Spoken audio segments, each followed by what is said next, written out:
kindly be standing for the scripture reading. It's taken from the book of Romans, chapter 8, verses 1 to 11. There is therefore now no condemnation to those who are in Christ Jesus, who do not walk according to the flesh, but according to the Spirit. For the law of the Spirit of life in Christ Jesus has made me free from the law of sin and death. For what the law could not do, in that it was weak through the flesh, God did by sending his Son in the likeness of sinful flesh on account of sin. He condemned sin in the flesh, that the righteous requirement of the law might be fulfilled in us, who do not walk according to the flesh, but according to the Spirit. For those who live according to the flesh set their minds on the things of the flesh, but those who live according to the Spirit, the things of the Spirit. For to be carnally minded is death, but to be spiritually minded is life and peace. Because the carnal mind is enmity against God, for it is not subject to the law of God, nor indeed can be. So then those who are in the flesh cannot please God. But you are not in the flesh, but in the Spirit, if indeed the Spirit of God dwells in you. Now, if anyone does not have the Spirit of Christ, he is not his. And if Christ is in you, the body is dead because of sin, but the Spirit is life because of righteousness. But if the Spirit of him who raised Jesus from the dead dwells in you, he who raised Christ from the dead will also give life to your mortal bodies through his Spirit who dwells in you. Father, we just want to thank you for this word. We ask, Lord, that you will give us all a fresh revelation of what you need to speak to our hearts today. And I ask, Lord, that you will anoint my mouth as I speak. Kindly be seated.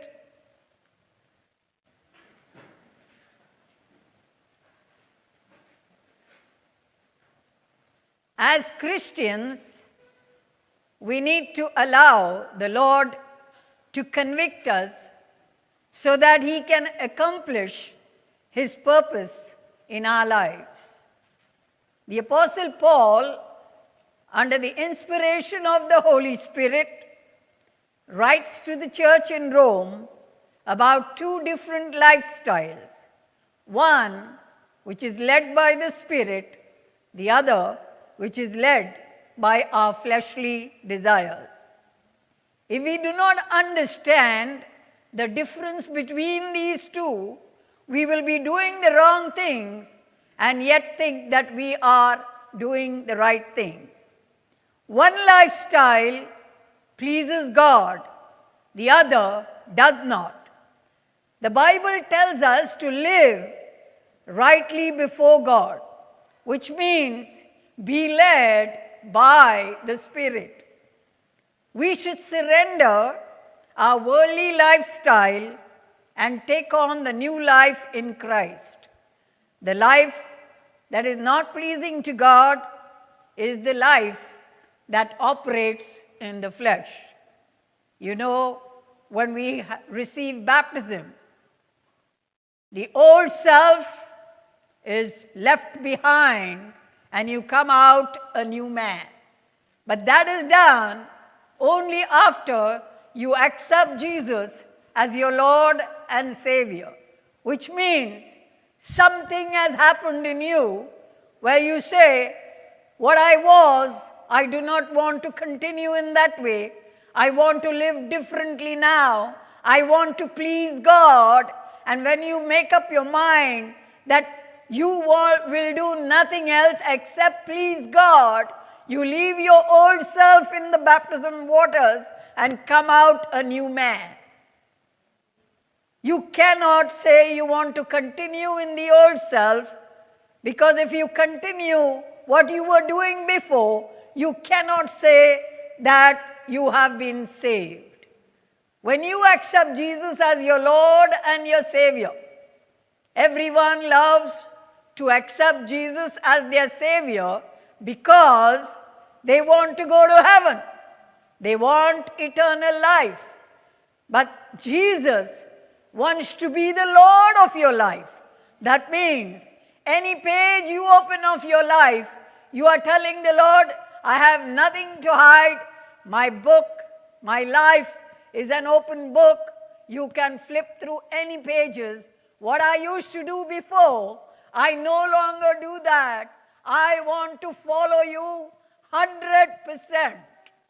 And when you are ready to follow Him 100%, it doesn't happen overnight, my friend. It takes time. But every time you fall, you say, sorry, Lord, I goofed it again.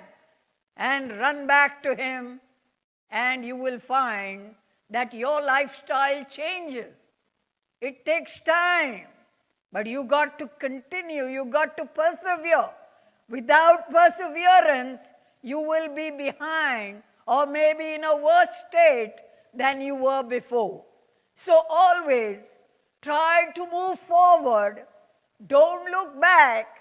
You cannot do anything about yesterday, but you can do something about today and tomorrow. So don't look back. Close that chapter. Don't get stuck at the back.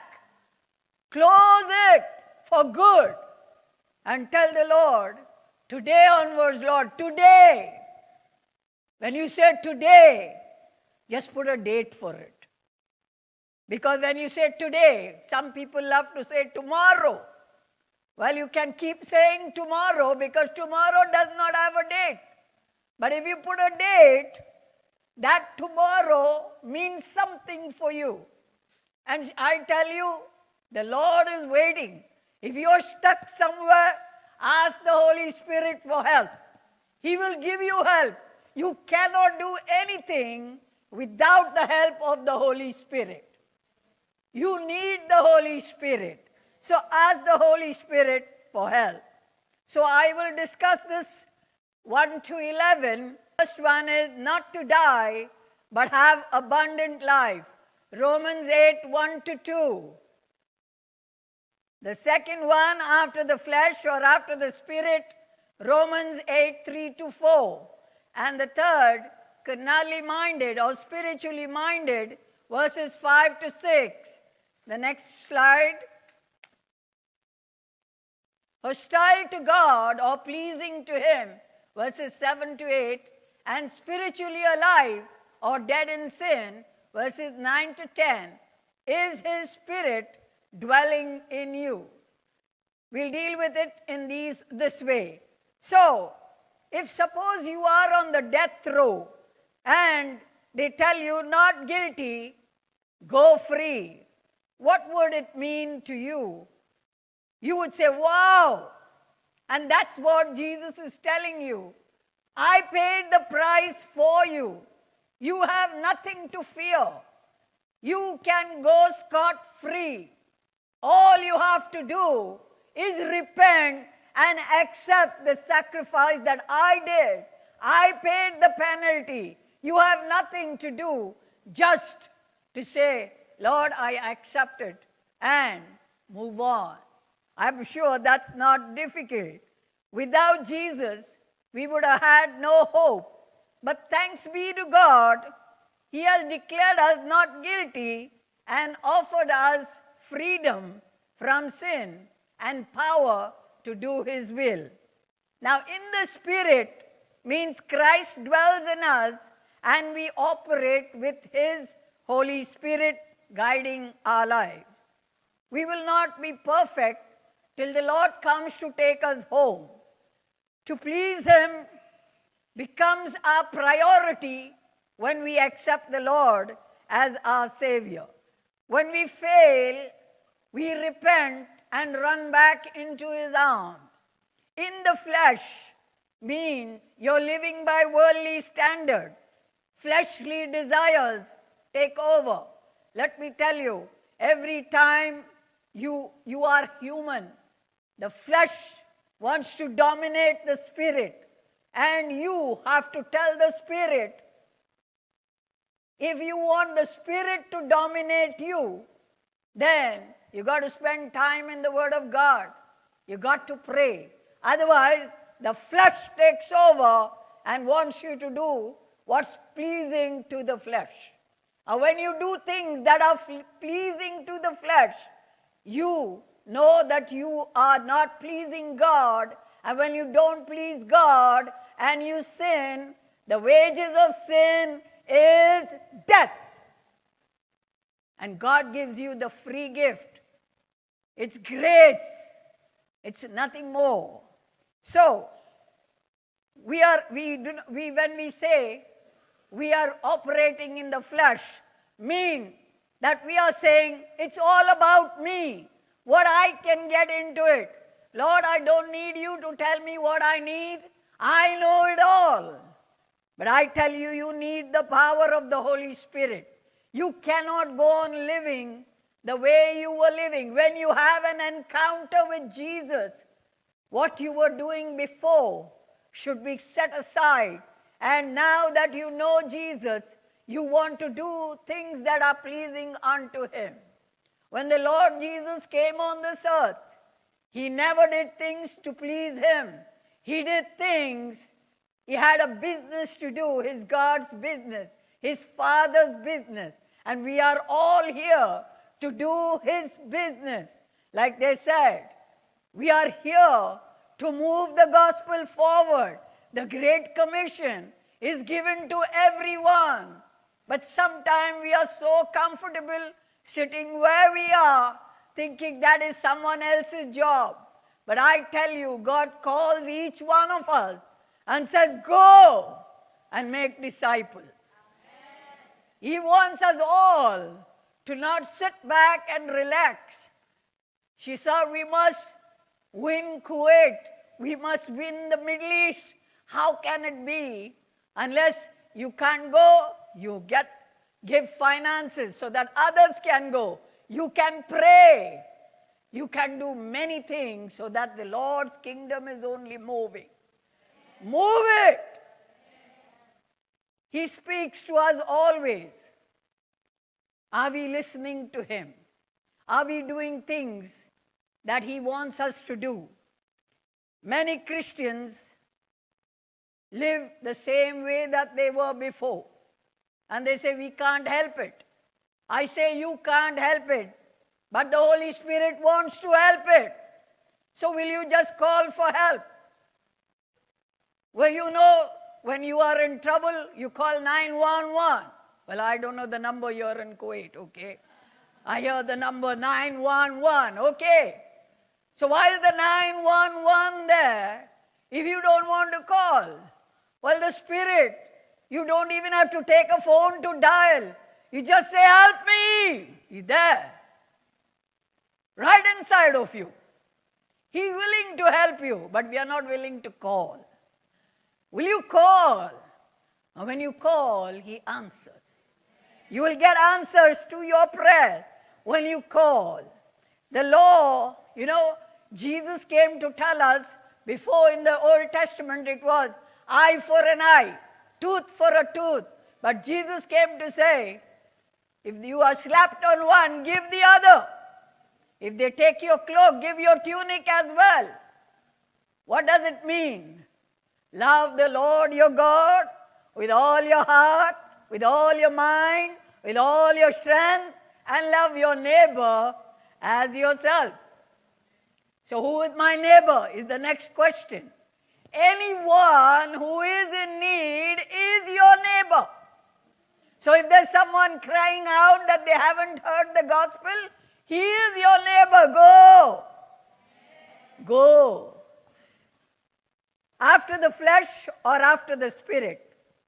Jesus gave Himself up as a sacrifice for our sins. In the Old Testament, the high priest had to offer it time after time, again and again. But now Jesus has gone and offered Himself up, a sacrifice. He is a person without any sin. He offered Himself up. No more sacrifices are required. He has done his job. He has gone. And now we are supposed to be his hands, his feet, and his mouth. Which means we have business to do. Kingdom business. Animal blood could not take off the sins, and a sinless, spotless lamb came from heaven and did it for us.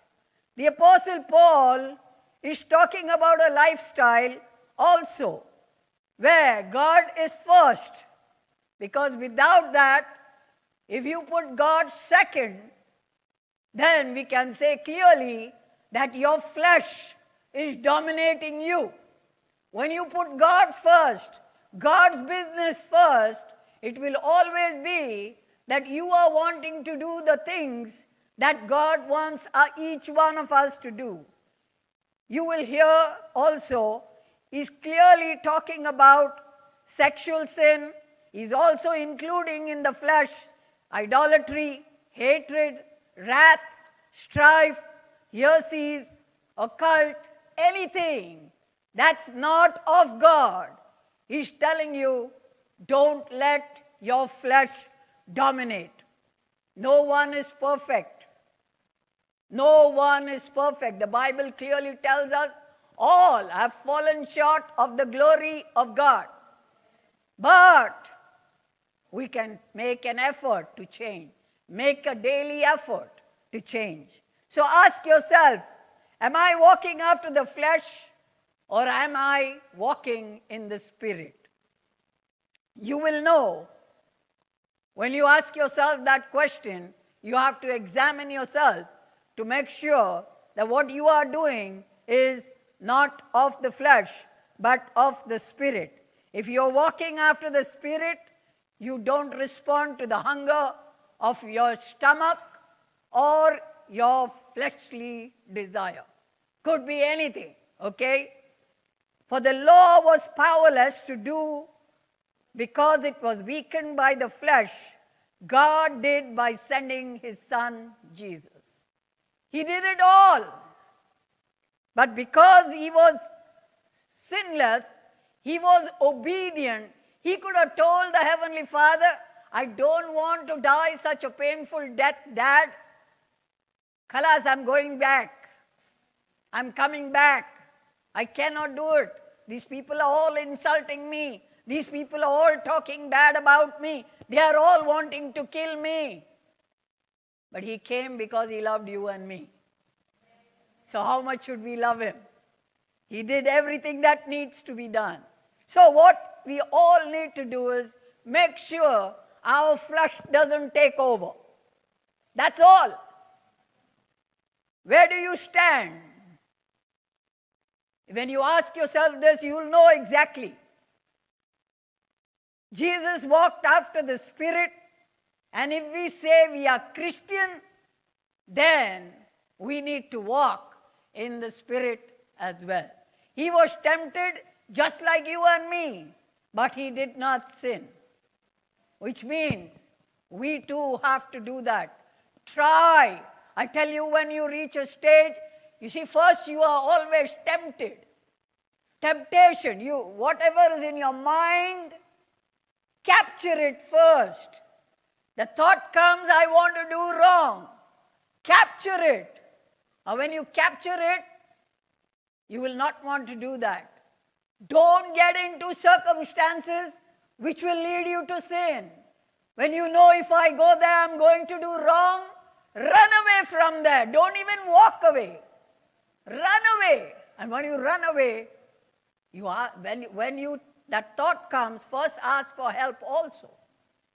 Holy Spirit, please help me. I'm caught up in this. I don't know how to get out of it. But you can help me. Ask for help. And you will find that once you do that, it becomes a lifestyle. And second time when it happens, you know that God will definitely help you when you help yourself. So help yourself. Don't allow anything nor anyone to walk you or talk to you about doing wrong. You know, sometimes we do wrong once and we think no problem, nobody knows about it. Yeah, I tell you one thing. You may think nobody knows anything, but God knows everything. If you read Psalm 139 very, very slowly, very, very carefully, you will find He knows your every thought. You can't hide from Him. And if you can't hide from Him, don't think that if you do anything, He doesn't know. He knows it all.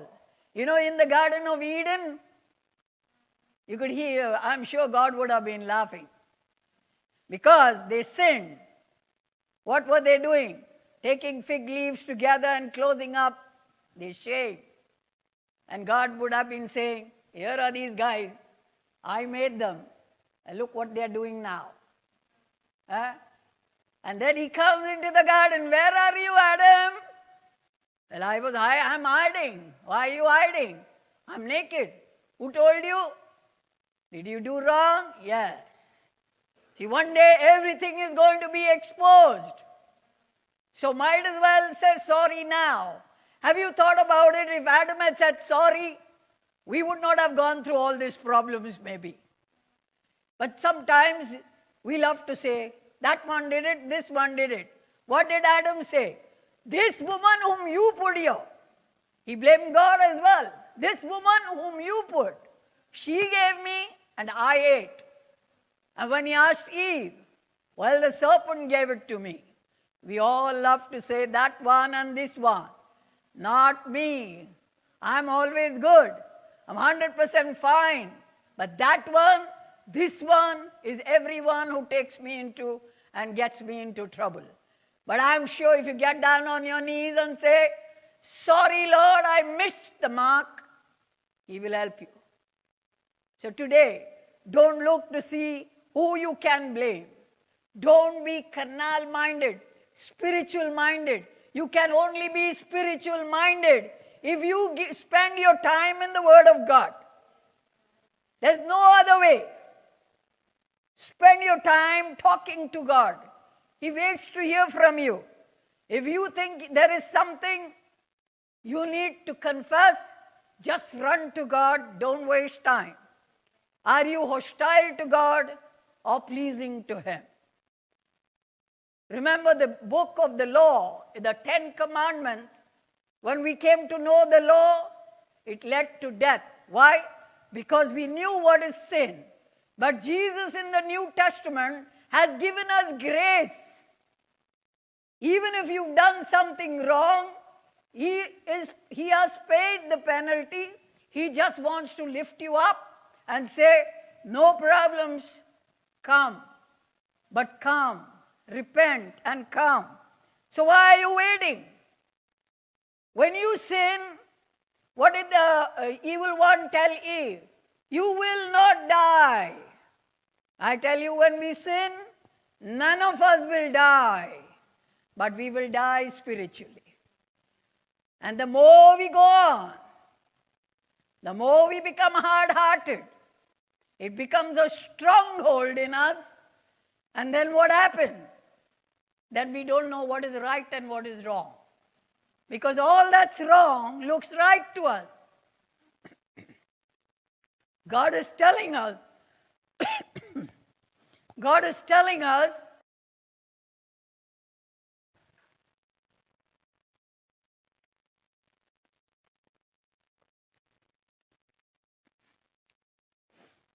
God is telling us, this is right, this is wrong.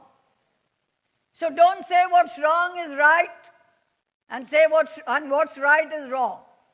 Ask yourself, what is right? And I tell you, if you have the Holy Spirit living in you, you have it from the time you accepted Jesus as your Lord and your Savior. If He is living in you, please do not do wrong. Because if you grieve the Spirit, it's bad. He loves you. He wants to be with you. But if you say, no, I want to go the wrong way, I want to go the wrong way, I want to go the wrong way, one day he'll walk away and maybe you won't find him. So don't waste time. And as they said, time is short. You don't know when your call will come. You may think that at 12 o'clock midnight, I will make it up to the Lord. When I grow old, I will make it up. What if you get a heart attack and you get a heart attack at 5 minutes to 12? You're not ready. You want to be ready? Be ready now. At all times. So that God, He has done a job. He wants to save you. Why did He send His Son? So that all will be saved. None will be lost. So why do you want to be lost? He wants to save you. He wants to touch you. He wants you to be with Him. And that's why every time I say, we must pray for those who are going to die today, still without knowing the Lord. Because they will be lost. So many still not heard the word of God. Have compassion on them. Have compassion on lost souls. And I tell you, you will find that same fire they have to go and talk to somebody who doesn't know the Lord as yet. Touch, pray, give. Find out how the Lord wants to use you today. Do you know that today, is your faith secure in Jesus? Have you settled the issue that you will follow Jesus 100%? If you haven't, today is the time. While we come to the communion table, while the elements are being distributed, ask the Lord to show you if there's some way you can contribute for His gospel to move forward. When His gospel moves forward, many will be won for the kingdom of God. And we are waiting for the good news, for Jesus to come back soon. Jesus will not come back till everyone hears the good news. And it's our job as Christians to make sure that the good news goes over. Thank God for WhatsApp. Thank God for Facebook. Thank God for the media. You know, everything can go so smoothly. Some places you don't even have to go there. God has done His work. He has given us everything. But are we moving it?